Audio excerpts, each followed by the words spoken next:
करवा चौथ मुख्य रूप से सुहागिन स्त्रियों का त्योहार है। ऐसी मान्यता है कि इस दिन जो भी सुहागिन स्त्री अपने पति के लिए व्रत उपवास करती है, धार्मिक मान्यताओं के अनुसार पति की लंबी उम्र और अखंड सौभाग्य की प्राप्ति के लिए इस दिन चंद्रमा की पूजा की जाती है और चंद्रमा को अर्घ्य दिया जाता है। लेकिन क्या आप जानते हैं कि करवा चौथ का व्रत रखने का चलन कब शुरू हुआ और करवा चौथ व्रत का इतिहास क्या है? कब शुरू हुई करवा चौथ व्रत की परंपरा?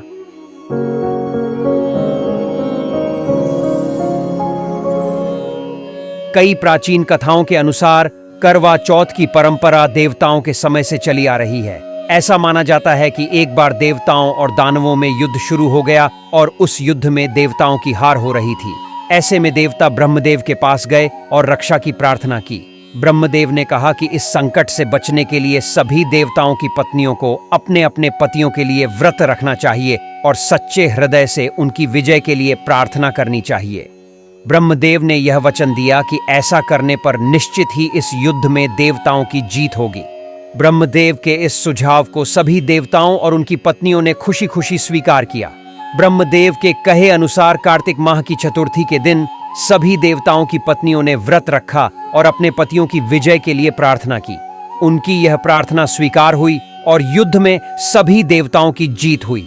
इस विजय के बाद सभी देव पत्नियों ने अपना व्रत खोला और खाना खाया। उस समय आकाश में चांद भी निकल आया था और तभी से चांद के पूजन के साथ करवा चौथ व्रत का आरंभ हुआ। घोर तपस्या के लिए गए हुए थे तो बाकी चारों पांडवों को पीछे से अनेक गंभीर समस्याओं का सामना करना पड़ीडीएच रहा था। तो द्रौपदी ने श्री कृष्ण से मिलकर अपना दुख बताया और अपने पतियों के मान सम्मान की रक्षा के लिए कोई उपाय पूछा। फिर श्री कृष्ण भगवान ने द्रौपदी को करवा चौथ व्रत रखने की सलाह दी थी, जिसे करने से अर्जुन भी सकुशल लौट आए और बाकी पांडवों के सम्मान की भी रक्षा हो गई थी। और तभी से इस व्रत को करने का चलन शुरू हुआ। क्यों रखा जाता है करवा चौथ का व्रत? करवा चौथ को निर्जला व्रत के रूप में भी जाना जाता है। करवा चौथ एक दिवसीय त्योहार है जहां विवाहित हिंदू महिलाएं अपने पति के स्वास्थ्य और सुरक्षा के लिए उपवास रखती हैं। वे सूर्योदय के समय या एक रात्रि पहले से ही अपना उपवास शुरू कर देती हैं, जो पूरे दिन चंद्रोदय तक जारी रहता है। इस व्रत के दौरान महिलाएं कुछ भी नहीं खाती पीती हैं और भगवान शिव की पूजा करती हैं। महिलाएं चंद्रमा को देखने के बाद अपना उपवास तोड़ती हैं, जो हिंदू पौराणिक कथाओं के अनुसार सबसे महत्वपूर्ण है। महिलाएं अपने पति की लंबी उम्र के लिए प्रार्थना करती हैं और उन्हें किसी भी कठिनाइयों से बचाने के लिए प्रार्थना करती हैं। यह भी माना जाता है कि यह त्योहार उनके वैवाहिक जीवन में शांति, खुशी और आनंद लाता है। दोस्तों, क्या है करवा चौथ की कथा? एक साहूकार के 7 लड़के और एक लड़की थी।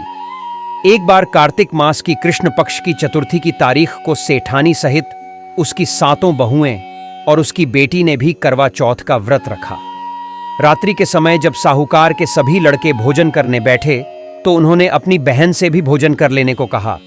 इस पर बहन ने कहा, अभी चांद नहीं निकला है, चांद के निकलने पर उसे अर्घ्य देकर ही मैं भोजन करूंगी। चूंकि बहन भाइयों की प्यारी थी तो इसलिए वह अपनी बहन का भूख से व्याकुल चेहरा देखकर बेहद दुखी हो गए। तो इसी बात से साहूकार के बेटे नगर के बाहर चले गए और वहां एक पेड़ पर चढ़कर अग्नि जला दी। घर वापस आकर उन्होंने अपनी बहन से कहा, देखो बहन, चांद निकल आया है, अब तुम चांद को अर्घ्य देकर भोजन ग्रहण करो। साहूकार की बेटी ने अपनी भाभियों से कहा, देखो चांद निकल आया है, तुम लोग भी अर्घ्य देकर भोजन कर लो। ननद की बात सुनकर भाभियों ने कहा, बहन, अभी चांद नहीं निकला है, तुम्हारे भाई धोखे से अग्नि जलाकर उसके प्रकाश को चांद के रूप में तुम्हें दिखा रहे हैं। इस प्रकार उनकी बहन का व्रत टूट गया और उसके पति को एक बीमारी ने घेर लिया और उसके पति का देहांत हो गया।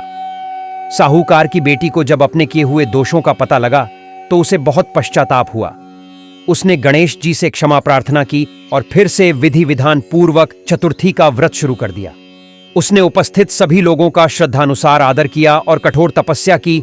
अपने पति हो जिंदा करने की तो उस लड़की की कठोर श्रद्धा भक्ति को देखकर भगवान गणेश जी बहुत प्रसन्न हो गए और उसके पति को जीवन दान प्रदान किया और तभी से करवा चौथ व्रत का चलन शुरू हुआ।